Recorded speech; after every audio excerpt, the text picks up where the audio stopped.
Welcome back to the Cutty and Govy show. Govy, we're in our brand new podcast studio. We have our own set because we are podcast superstars now. And we are on Spotify, Facebook, Instagram, YouTube, TikTok, and Apple. So before we get started, we have to do a little cleanup. Govy had Oregon over Colorado. Cutty bet him $10. Here's my $10, Govy. Thank you. It wasn't even a close game. I mean, my boy Deion Sanders got smoked. I thought his interview afterwards was good. I thought he was a gentleman about it. He had some cockiness, but he was good. It was an interesting game, though. Phil Knight, he called in the troops. He called in his guys, his stars that showed up there. This was big for Nike. That's Nike headquarters out there. He's an alumni. This was a national televised game. Deion was getting all the publicity. This was their opportunity to step on this team. And I hate to tell you, they have to play USC this week, Oregon. What's that look like? You have a prediction? Well, that won't be my game. But if I was, take USC again, and they're going to destroy Oregon again. The points are 21 points, so you could beat them by 21 points, and you might, or 20 points, you might not even cover, and that still to me is a. And who's Colorado play? I don't even know. No, Colorado's playing USC. Oh, Colorado's playing USC. Okay, Colorado. So that Colorado's playing USC, and USC is going to. I think they might beat them worse than Oregon. Oh my God! So what's your pick of the week? What do you have there? It's just my little thing. I think College Clemson. or pro? Oh, college. Okay. I like Clemson -6.5 over Syracuse. All right. Okay, all right. Clemson, I think, is going to show the country that they are much better than what they have shown in the last couple of weeks against Florida State and the North Carolina team. And I think they're going to. It could be a trouncing.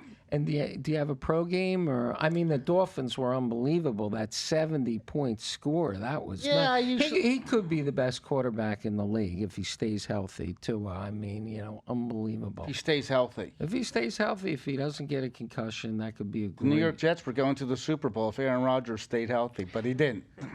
Well, now that you talk about that, I mean, now we have this Colin Kaepernick. I mean, we're going out of order, but there's I have pages here of stuff to talk about. Colin Kaepernick now wants back in the NFL. Now, for those of you that aren't familiar, most of you are, he's the guy that started kneeling and protesting the national anthem with his hand up in the air. And all day long, you watch these people trying to get across the border, Venezuelans, whatever, to be in America because it's so great. This guy was making $14 million a year, and he had to be an asshole and protest. And, working families are paying $200, $300 a ticket. All they want to do is let life behind them and go and watch a game and relax. And you have this guy protesting about America, and he's making $14 million a year. Well, there's a couple ways to look at it. I think if he sorry, I only look at it one. Well, if he wants to protest, I have no problem with him protesting on his own. I just think that he works. His employer was the San Francisco 49ers, and the day that he shows up for work, they have him from 12:45 p.m. till 4 o'clock when the game's over. That's everything. So he represents the San Francisco 49ers and the ownership.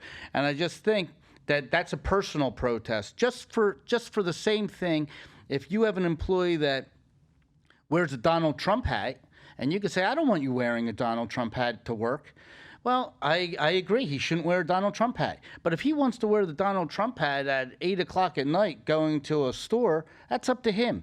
So I think that Kaepernick tried to use the platform of the game for his own personal thing. Like you said, you see Venezuelans and other they're coming through razor wire to come get into this America. country. This guy's making $14 million a year, and he wants to protest. Yeah, and the big thing right now is he's been out of football for years now. Yeah, at least 5 years. And the thing that the elephant in the room is, he might still have the talent. He might be better than some of these backups in the league. I probably think he is.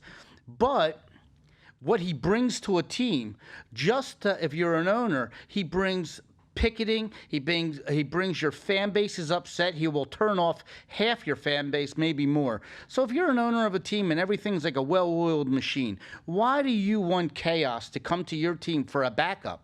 If he was a superstar, you know, but he's a backup. So at a backup, you don't need aggravation. So with that, everybody should just say goodbye to Colin Kaepernick, and he made money from Nike. They gave him a huge, $50-60 million. So he's off in the sunset as far as I'm concerned.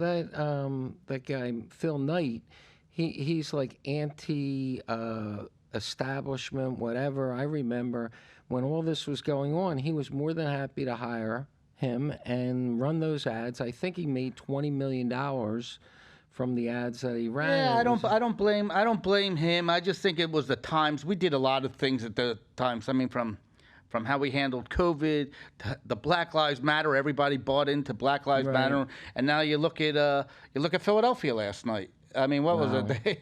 I mean, by the way, the Philadelphia Phillies, they won a playoff game. So they clinched getting into the playoffs, and there was a riot in Philadelphia that they looted the stores. They could have 4 more opportunities. They could win the divisions. They could destroy the city in 4 more games. I mean, they have to get to the World Series. They could have 4 more celebrations. I don't think the city could handle all these celebrations. Well, at least the rioters are smart. They go right for Lululemon and the Apple Store. I mean, they don't mess around. It's always good to steal one sneaker when you go out of there and they put one sneaker on display. Right. That's always great. It's worth risking. But they're not robbing a bookstore. They're going to the Apple Store. They're going to the Barnes and Noble, by the way, was untouched. It was untouched. That they found, in fact, that was on the news. That was untouched. Anyway, this week in the New York Post, before I came in to the brand new, gorgeous podcast studio for our 100, and I didn't even check. We were so busy this week. We were at 104,000 listeners, probably a lot higher, but. So there was an article in the New York Post about how Starbucks is now changing their delivery system. You ever go into a Starbucks and stand behind somebody and they say, I want a grande maca cappuccino and I want a splash of almond and I want 2 drops of and you're like, what the fuck? Are you really kidding me? I mean, how am I going to? And you stand there for 15 minutes while everybody orders like that. And even the drive-thrus, like the line for the drive-thru is always 15, 16. You have to have nothing but time on your hands to do that. But nothing but time. I'm serious. And you know what's crazy? It reminds me of that when you were a kid. And do you remember the first time you went into like 30 Baskin-Robbins, 31 flavors? Right. And you got behind the person who wanted to sample 6 of them, and they gave you that little spoon, and you're watching the person say, no. And then I'll buy it. And then I'll take a scoop of vanilla after like trying, and you're behind that person. It's like, well, so I think Starbucks is like the same thing. Well, I never understood how they made money because it just, everybody has this individualized, how do they even employ people that are going to be able to make those very fancy drinks? So now they're starting, a fast-paced program where so many of these drinks will be made in advance or they'll be standardized drinks. In fact, I saw that guy, Howard Schultz, 2 summers ago or 3 summers ago in the Starbucks out there in Bridgehampton, New York. And this is before he had the coffee to go. The mobile app. Yeah. So he was there with his grandson, and they have picnic tables in there. So I sit down at the picnic table, and I start making a short conversation with him. And I said to him, you know what? I get the same thing all the time. Why don't you have a kiosk when you walk in so I don't have to So it's already pre-ready? Yeah. And I just push the button, and I just go to the pickup thing. And he said to me, excuse me, sir, don't you see I'm on timeout with my grandson, time off with my grandson? Don't bother me. So I said to myself, okay. And then Wow. like a month later or 2 months later or 6 months later, he now has, his mobile app. So he was listening. Maybe he was like partially listening. But anyway, so last night, Govy, we had the second Republican debate. And honest to God, I wish they would do a Saturday Night Live skit on it, because they had 2 hours before, I'm listening to the radio in my car, and they're saying how everybody prepares for this debate, and I'm sitting there thinking Chris Christie back there eating like a bowl of linguine or something. Let me tell you something. I got to tell you. First of all, it was an embarrassment. You know, I'm a Republican, and that leans left, but it was an embarrassment, and like they all like picked on Donald Trump for not showing up. And, right, Chris Christie did, and Governor DeSantis, and you know, all of them basically, and he won the debate by not showing up because they all look like a bunch of clowns so out there. Donald Trump's your winner of the debate. He's the winner by not partaking and looking like a clown like everybody else up there. I mean, the bickering. It was like schoolgirls fighting, getting into, I mean, Nikki Haley, like, seriously fought 3 or 4 different people, even though I thought she did great. Right. I thought she handled herself, and She's amazing. And she moved up, and I always liked her. But, you know, I had to see her. She still bickered with everybody up there. Christie, he's just a bull in a china store. My God. That he's an embarrassment. The guy from North Dakota, you know, he's good. He's just not going to get the airtime, so they're ready to kick him off to the curb. He's at 1%. I think that How Dana about Mike Pence? Mike Pence.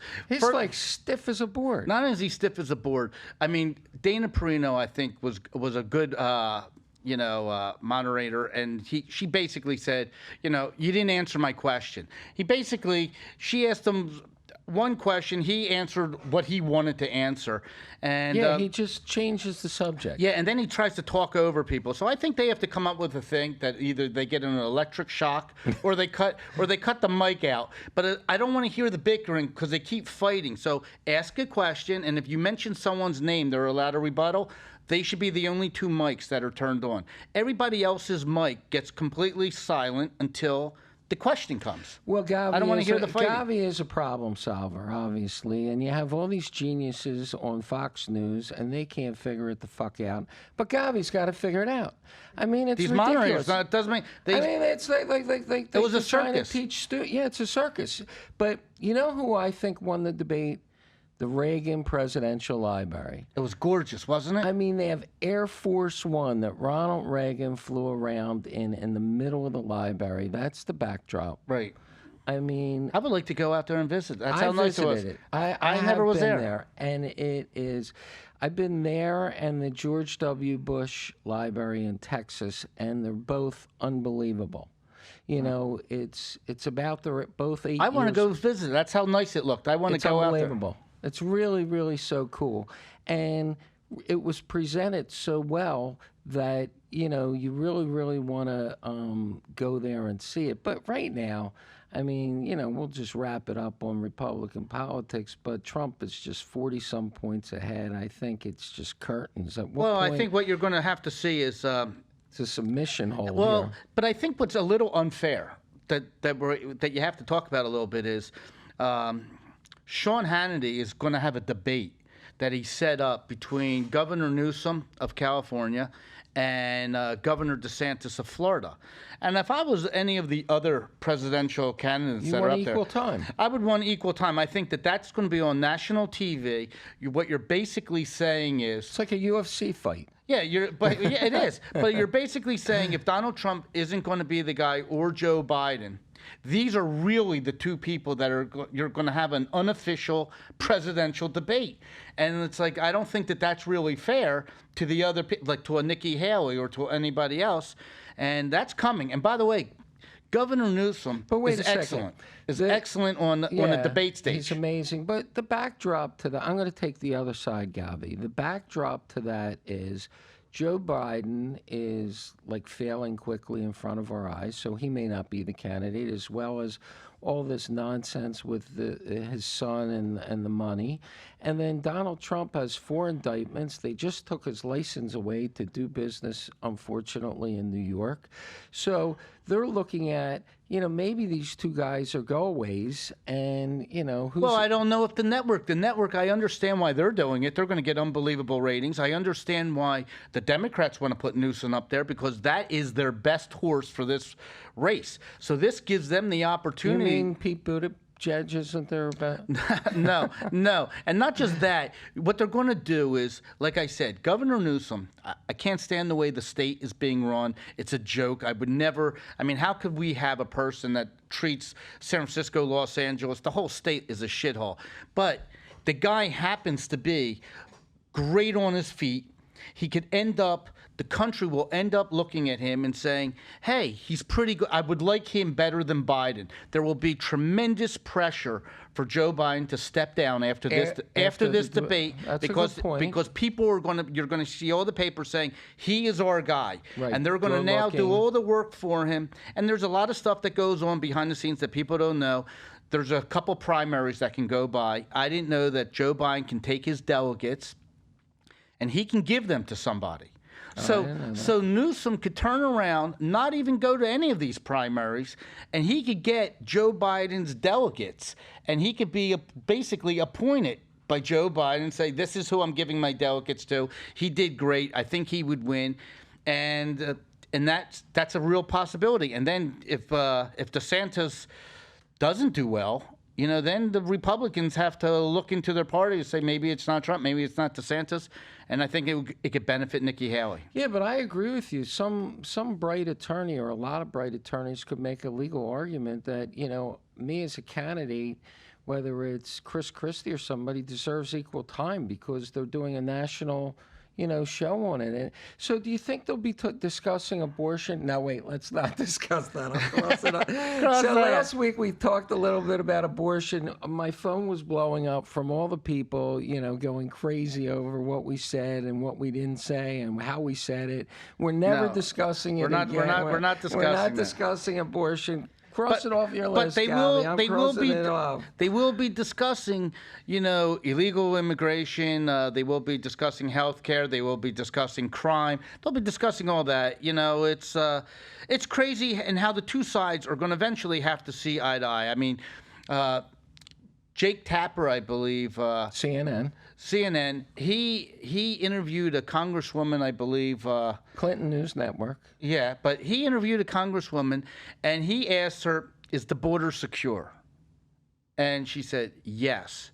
Before he could get to some of her other points, which he agreed on some of her other points, he couldn't believe her answer by saying the border is secure. So he asked her several times, and several times she said, it's secure. So I have a question. Now, how can that be? Like he's saying, we're watching the border right now on TV. How can it be that you watch 14,000 people came across in one day? And we don't know who that doesn't include gotaways. So come on, we got to be, if we can't, all the fentanyl, the drugs, if we can't get to sex trafficking, if we can't get to the point to admit that the border is wide open, then our two sides are just so far apart. So I'm curious because I'm watching the same thing on Fox News. So you have all these people crossing this river or whatever it is. Where would the wall go? If you had a wall, where would the wall go? If there's a waterway there, where do they build a wall? On the U.S. side. Oh, on the banks of the U.S. side, you put a wall. I see. But as according to last night, listening to some of the debate, that the drug cartels are so sophisticated now that they're building tunnels that they say that tractor trailers. Right. That tractor trailers are like going through. So it's not like, everybody thinks it's a tunnel like a Vietnamese person that's going through like the Vietnam War, going through like this little tunnel for one guy that's 5'2". No, it's a tractor trailer with air conditioning going through. And it's unbelievable. So I don't know. We're building a wall that, I don't think means anything. Well, they say the amount of fentanyl that has come across is enough to kill every American in the United States of America. Several times. They made $16 billion to drug cartels. $16 billion. And then you have all the sex trafficking of underage children, which obviously is disgusting. So I don't know what Joe Biden or the Democrats are thinking about here. I know how Joe Biden could help the border. What could he do? He could send his dog Commander, who has bit 15 Secret Service agents already. And if he would send Commander to protect our border, or actually breed some more commanders, it could solve some of the problems. But like he's wasting them on our own Secret Service. 15 times Commander has bit a Secret Service. I mean, when do you put the dog out to a farm? Well, I've been a dog owner for the last, let's call it 30 years. I thought if a dog bites one or two people, that's it. It's curtains for the dog. I don't know. Send Commander to Ukraine and let him. Oh my gosh, I'm sorry. Yeah, let him go to it's like an SAT exam. I should have my phone let off. him go to Ukraine and fight the Russians, Commander. And he's not. By the way, and Commander isn't the only Commander problem right now. The owners of the Washington Redskins, all of a sudden they throw in the towel and they change the name from Redskins to Commanders, and now they're being sued by the Indians that they think they want to go back to Redskins. Yeah, kind of crazy. You have so many opinions in America. That's my Commanders in the news today. So, yeah, I mean, it's a real issue with this dog, and I don't understand why Joe Biden's being so obstinate with it. I mean, I understand he loves his pet. Everybody loves their pet. But, when you have circus all around dogs and lightning around dogs and people around dogs, I mean, dogs react, and this dog obviously is not reacting well.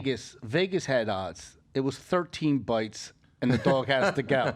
And this dog is still here, so the over, it was the right play on this. I mean, 15 dogs. How would you like to have a house with Commander that bites 15 dogs? You got Hunter Biden leaving cocaine packets in the thing. I mean, stripper for a daughter-in-law. I mean, yeah, it's like a comedy show over there. I mean, this White House is... Joe is unconscious. He has no idea where he is. But the good news is, they relaxed the dress code for Fetterman, but they now changed that. It wasn't just the Republican side. They finally said, enough is enough. Well, I don't even understand that. You're a doorman at a hotel. You have to wear a uniform. You're a waiter in a restaurant. You have to wear a uniform. You're a teller at Wells Fargo Bank. You have to wear a shirt and tie. You have to wear a shirt and tie.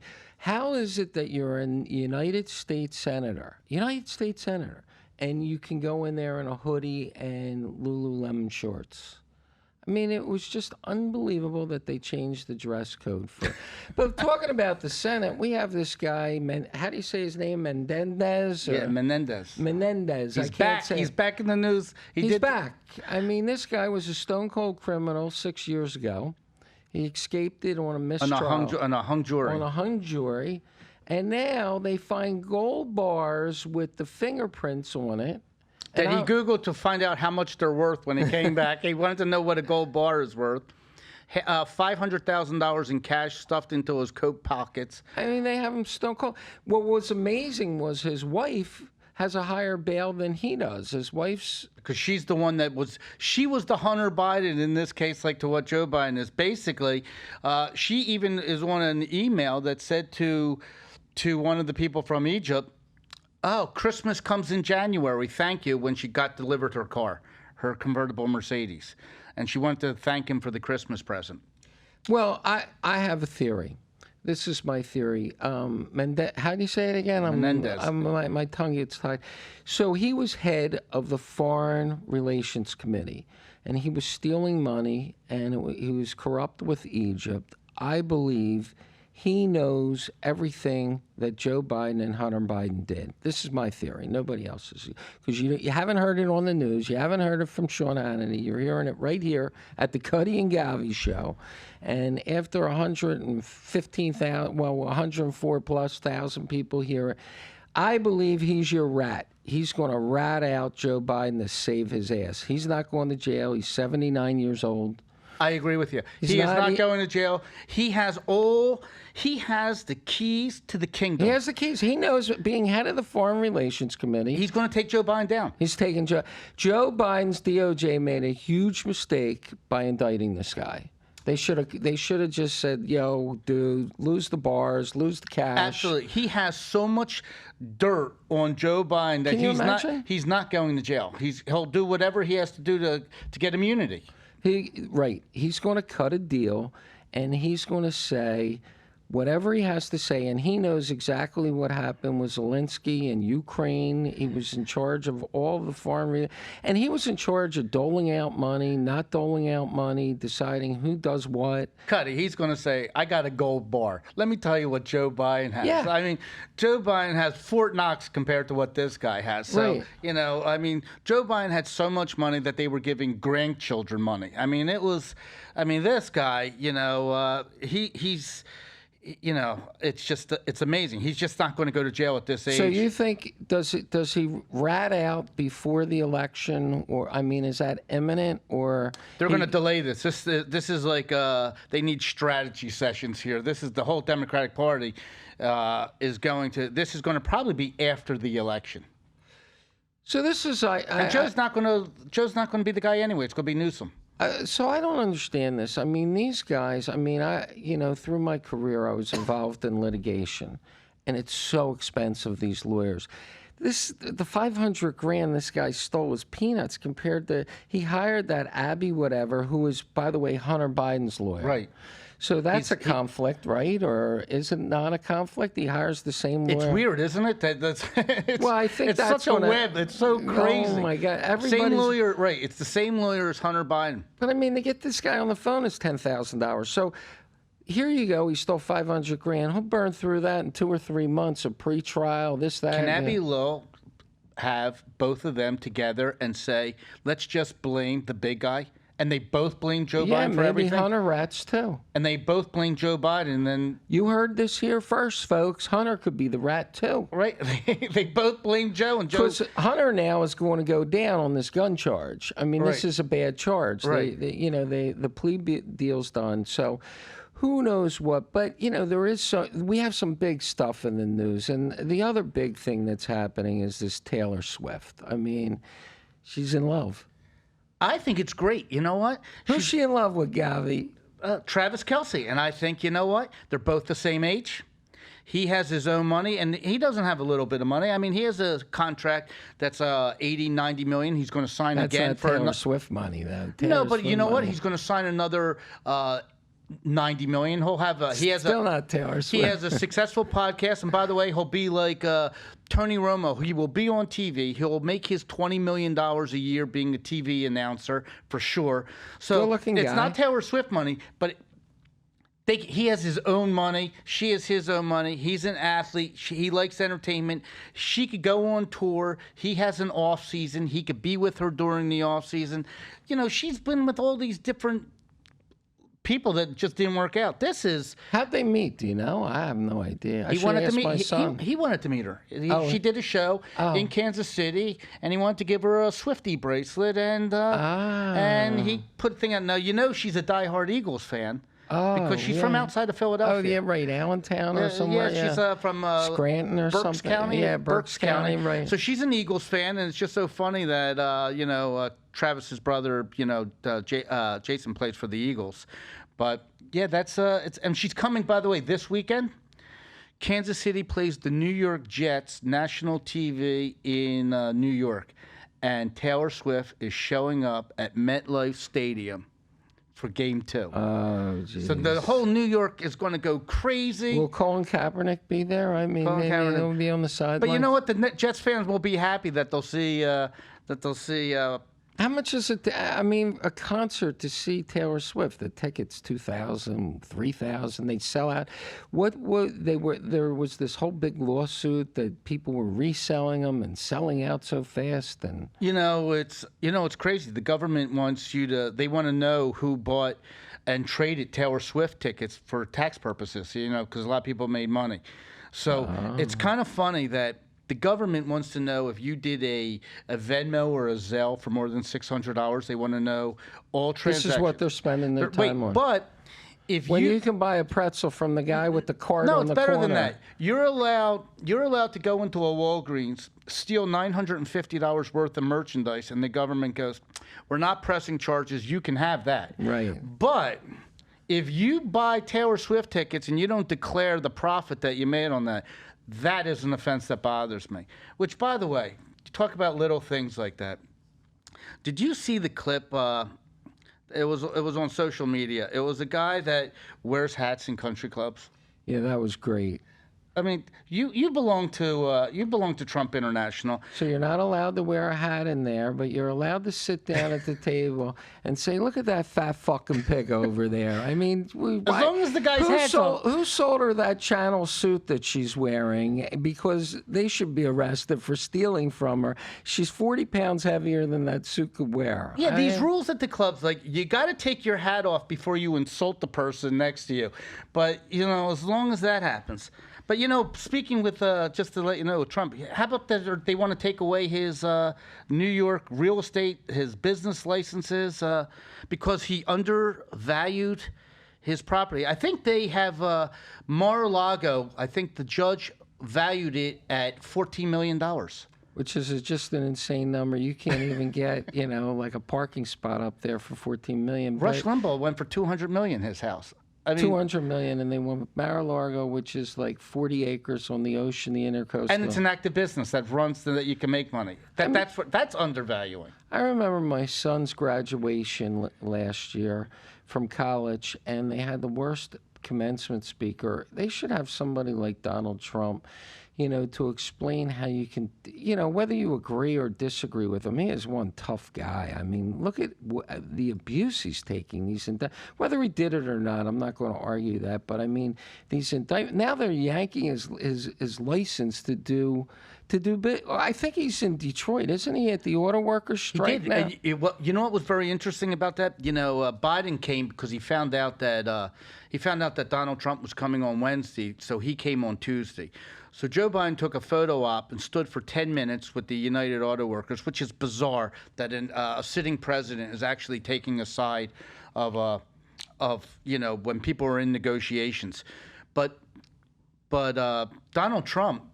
It was interesting. I was wanting to know what he would say, what his take would be. And he went up to the United Auto Workers and he said, "Listen, I'm just letting you know we got to cut out these EV cars because I want you to get as much money as you possibly can, but it doesn't make a difference if you strike a deal and you get all this extra salary if they eliminate your job, because it takes less people to make these cars and you're about to lose your job to the Chinese."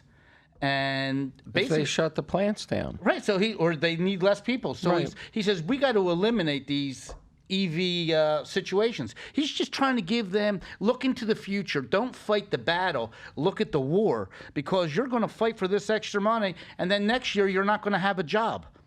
Well, I never understood the math. Let's just for ease of math, say you're an auto worker making $2,000 a week.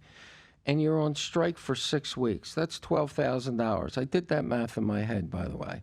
6 times 2,000. You didn't go to the Baltimore School District. $12,000. You've lost that much in wages. Now, even if they give you a 10% raise every year, how are you making $12,000 back? And they're saying these people are living week to week on what they're making. Well, how do you go 6 weeks without a paycheck? I just don't.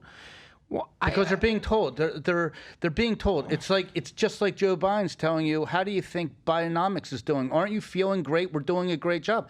But if you go and you put gasoline in your car, if you go to the supermarket and you see that your credit card, your interest rates have gone up, I mean, you don't need to be a rocket scientist to say, no, this isn't working. They're going to realize come Christmas time that when they buy their Christmas gifts, that their credit cards are maxed out and that this strike really hurt them. Yeah, I just don't understand how people that live week to week can go 6 weeks without a paycheck.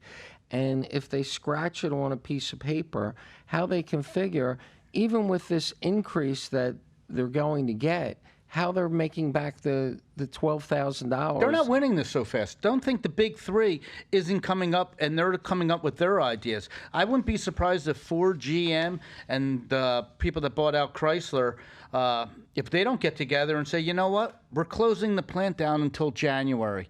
You know what, we're going to they already stopped construction of their multi-billion-dollar EV plant in Michigan. So they already put that on hold now. That's done. So I wouldn't be surprised if they said to these United Auto Workers, you're out until January. Boy, that would be devastating. Now, what would happen for then? America. Now, America would crush America. I mean, is Biden going to give them another handout? You can't, because you can't be giving to different unions. That's something to negotiate. But I wouldn't be surprised. Just think of the residual effect. You have grocery stores that aren't doing as well. You have restaurants. You got diners that they support. Diners, They support yeah. so many people.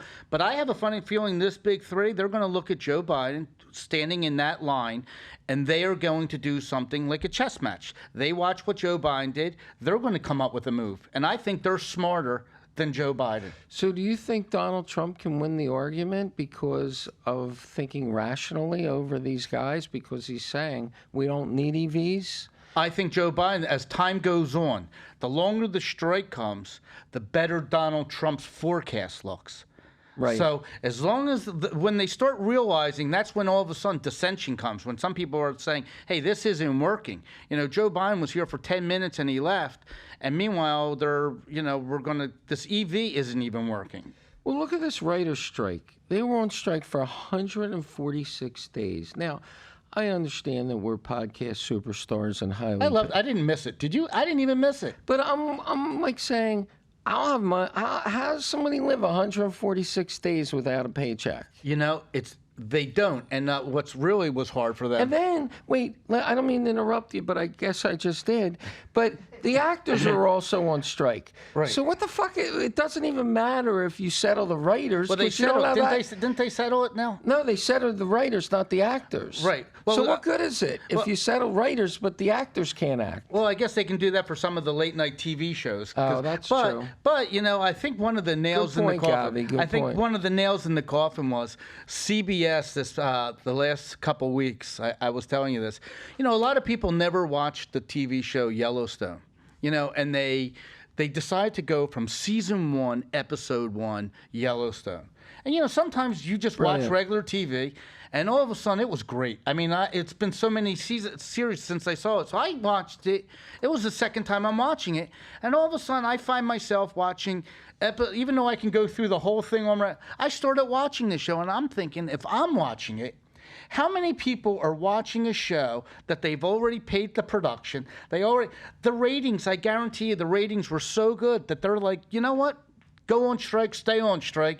The writers saw what the ratings were, and they thought, hey, we better do this because they have 7 seasons of Yellowstone they could put on every Sunday night. Well, it's important to Kevin Costner because he does have residuals and he has $146,000 a month in child support. But he won. It came down from 173 to 67. So is it 67,000? Yeah, he did. I don't know how she lives on that. 67,000 a month.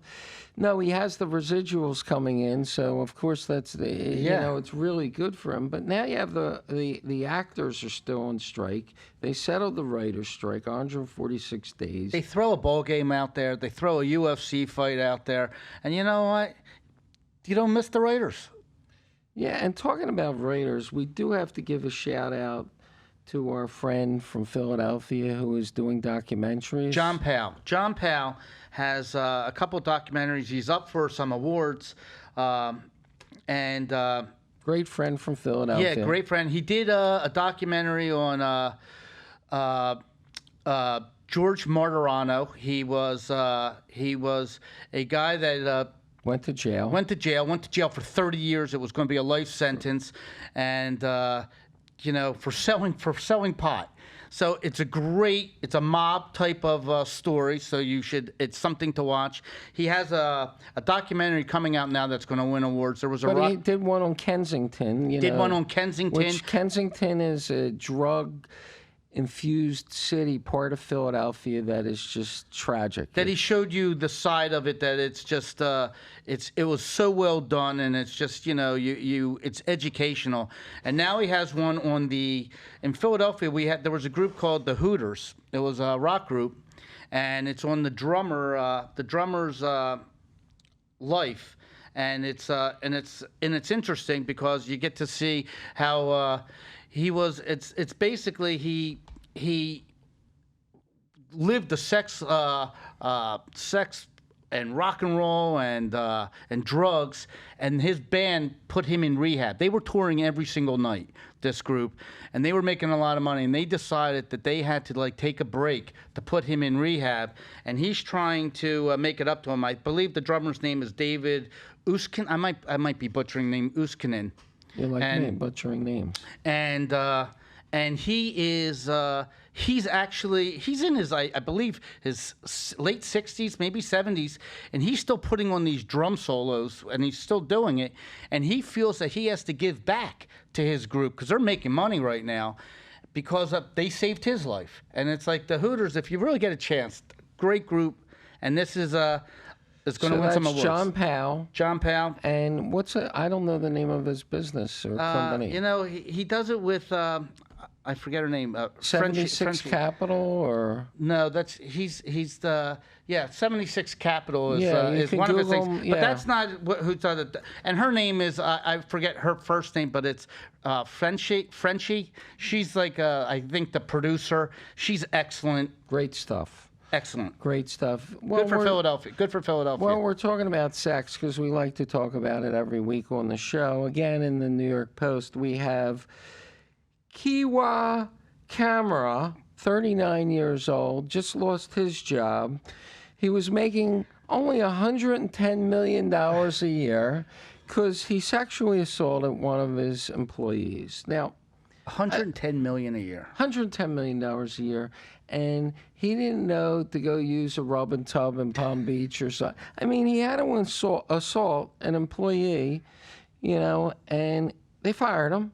And he lost $110 million a year in salary. He had the name of the company was CS Disco. He's probably at the bar with Matt Lauer right now saying, can you believe this? Matt Lauer's probably calling him a dumb schmuck. These guys, I just don't understand it. The guy from McDonald's, everybody. Well, here we go. We have, this Canada thing with Trudeau. That was the most embarrassing thing in the world. Hey, what's going on? I mean, I think we should run for office. I mean, we've been living a straight and narrow life here. You're clean and sober 3 years. Yeah. I'm almost clean and sober. Yeah, just to give you a little background on this story, though, because this is mind-boggling. This can't happen. But in Canada, Zelensky came to speak in front of their parliament. And what's with his outfit? Can't he put a suit and tie on? I don't know. This is how he collects money. Right? So he goes in front of Parliament, and the Secretary of State of Canada, the equivalent of what McCarthy was and what Pelosi was, she decides that she wants Zelensky to feel honored, so she brings out a 98-year-old Ukrainian soldier that fought the Russians.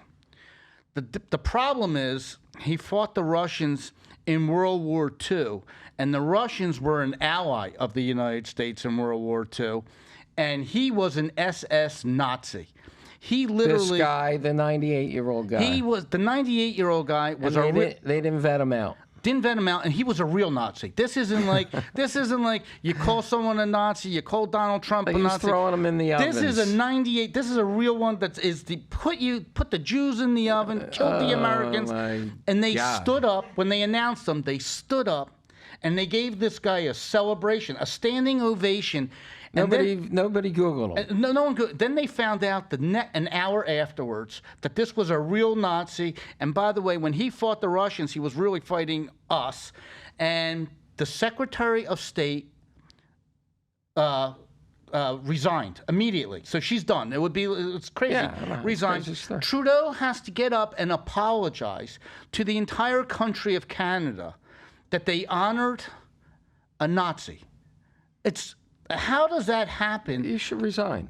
He should resign, or too. the people that work for him as chief of staff, whoever brought the guy up there.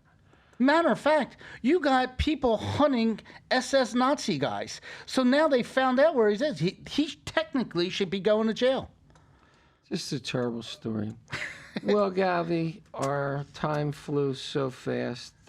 Before I say goodbye and tell everybody all the places they can find us, do you have Any other things on your list here besides the $10 that you have on this bet? No, but I'm going to take the $10, and I'm telling you, Clemson minus 6.5 over Syracuse. All right, that's a good bet. I'm not familiar with the game, so I'm not going to take another $10 waiver on that.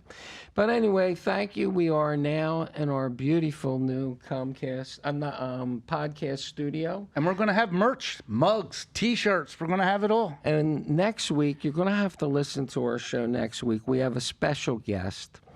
His name is Matt, his first name, and for 8 years, he's worked on the other side of the bar in Palm Beach, and he's going to come here and regale all the stories of what he sees on the bar side of the bar at Palm Beach. So you have to listen to all the sex, all the stories. trash, all the gold diggers, all the old guys, everybody in Palm Beach. Every pickup line. I have a great pickup line. My kids ask me, what's the best pickup line you ever heard, Dad? And I said, tell them you're Elon Musk Jr. That is a great pickup line. Hi, my name is Elon Musk Jr. What's yours? But anyway, thank you for listening. Our new podcast studio. We're on Spotify, Facebook, Instagram, YouTube, TikTok, Apple. We now have a website. You can go to www.cuttyandgovy.com. Our sponsor is... And our sponsor is Kaylee Cosmetics with 2 Ks. Kaylee, K-A-L-E-Y. They get a deal? Cosmetic. Yeah, they get a 20% off. And we have some fantastic stuff by some Kaylee Cosmetics. They're a sponsor, and they're allowing us to move up like George Jefferson. We're moving, what's his song? We're moving on up. Moving on up. We're moving up to this fancy podcast studio, and we're ready to go. Thank you, folks. Great to talk to you. From the devil, I'm only one call away from home. Yeah, I'm somewhere